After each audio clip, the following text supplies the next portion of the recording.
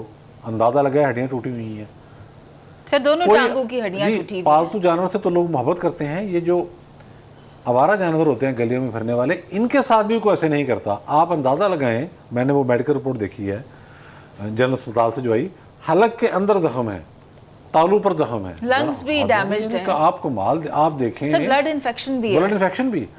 اس طریقے کے ساتھ تشدد کا نشانہ بنایا گیا ہے کہ کوئی گنجائش نہیں چھوڑی گئی، جسے کہتے ہیں نا زندہ لاش. سر کہتے ہیں کہ جب انسان زمین کے نیچے چلا جاتا ہے اسے کیڑے تب کھاتے ہیں، لیکن اس بچی کے تو دماغ میں، سر میں کیڑے ابھی سے پڑ چکے ہیں کہ وہ اب جس پوزیشن میں ہے we cannot save, we can only pray for her. جی دعا کرنے کی ضرورت ہے. اور آپ دیکھیں کہ جس وقت حالت ایسی ہو گئی کہ انہیں لگا کہ کسی بھی ٹائم خدا نہ خواستہ بچی دم توڑ دے گی، تو اس وقت ان کے والدین کو بلا رہے ہیں اور پھر اب کمپین چلا رہے ہیں کہ دیکھیں جی ایسے نہیں ہوا، میری بیگم تو ہاتھ نہیں لگاتی تھی، تو کیا جن آ کے مار گئے؟ بے ہوا ہے، آپ کے گھر میں ہوا ہے. آپ کے اپنے بچے جو ہیں ان کو کوئی اگر گھور کے بھی دیکھے تو آپ سے برداشت نہیں ہوگا. اور ادھر ایک بچی کے ساتھ جو کچھ آپ نے کیا، ایسے ججوں کو تو نمونہ عبرت بنا دینا چاہیے. میں تو حیران ہوں کہ نہ سو موٹو ہوا نہ کچھ ہوا. بالآخر حکومت پاکستان کو یہ کہنا پڑا، پرائم منسٹر نے اس کا نوٹس لیا اور اس میں وہ دفعات بھی شامل کرائی گئی ہیں. اور میں تو یہی کرتا ہوں، ظاہر ہے ہمارے بڑے بڑے باضمیر ججز ہیں کہ اب کارروائی آگے بھی بڑھے گی اور ان کو سزا بھی ہوگی. یہ کیسے ہو سکتا ہے؟ نوید صاحب آئی ایم سوری لیکن بخاری صاحب کی بھی رائے لینی ہے. آپ بالکل درست بات کر رہے ہیں. بخاری صاحب ماضی میں بھی اس طرح کی ہمیں مثالیں ملتی ہیں، لیکن ابھی this is the time for the government to prove کہ ہم اس معاملے میں کتنے سنجیدہ ہیں. کارروائی کرنی ہوگی، سزا بھی دینی ہوگی. ماضی میں بھی اس طرح کے واقعات کئی پیش آئے ہیں. دیکھیے اگر تو آپ سزا کے حوالے سے بات کر رہے ہیں تو ہمارا ٹریک ریکارڈ جو ہے وہ بہت برا ہے. اس کی جتنی مثالیں آپ کہیں میں آپ کو ماضی سے لا کے دے سکتا ہوں. اور یہ بہت ہی شرمناک بات ہے جس کا نوید چودھری صاحب نے ذکر کیا کہ ہمارے انٹرنیشنل رینکنگ میں ہم 130ویں نمبر پر ہیں جہاں تک ہمارے عدلیہ کے نظام کا تعلق اور ہماری عدلیہ کی ریپوٹیشن کا تعلق ہے. اس سے زیادہ اور شرمناک بات کیا ہو سکتی ہے؟ لیکن اس کا ہماری عدلیہ کے اوپر کوئی اثر ہے یا نہیں ہے، اس کی 2-3 مثالیں میں آپ کو پیش کر دیتا ہوں. آپ کو یاد ہوگا حال ہی میں نور مقدم کا ایک کیس ہوا تھا، اور اس کے ساتھ ساتھ سارا انعام کا کیس، کون واقف نہیں ہے اس سے، اور پھر اس سے پہلے شاہ زیب کا قتل، اس سے پہلے مشل کا قتل جو یونیورسٹی میں ہوا تھا KPK میں. کیا سزا ملی جناب ان کے مجرموں کو جنہوں نے اتنا رتھلیس اقدام کیے تھے اور انسانی جانوں سے کھیلا گیا تھا. اب آپ کو ایک اور بدترین مثال دیتا ہوں میں، ماضی سے اس کو ذرا لے آتے ہیں کھینچ کے. وہ ہے ایڈیشنل سیشن جج تھے خرم علی خان، اور ان کی بیگم تھی ماہین ظفر. انہوں نے بھی ایک بچی کے ساتھ اسی طرح تشدد کیا تھا. 2016 کی یہ بات ہے، دسمبر کا مہینہ تھا، اور 10 سالہ بچی تھی طیبہ. اس کے ساتھ جو کچھ ہوا وہ آپ سب کے سامنے ہے. والدین نے اپنا اثر و رسوخ استعمال کر کے پہلے تو جج صاحب نے اپنا اثر و رسوخ استعمال کر کے پہلے تو والدین سے صلح کر لی.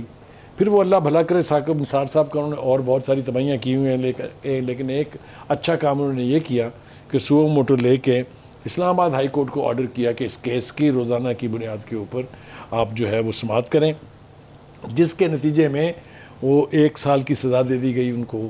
یا شاید وہ معاملہ جو ہے وہ اسپیشل کورٹ کو گیا تھا. جی پہلے لوور کورٹ میں گیا تھا. جی لوور کورٹ، اور اس کے بعد اسلام آباد ہائی کورٹ نے.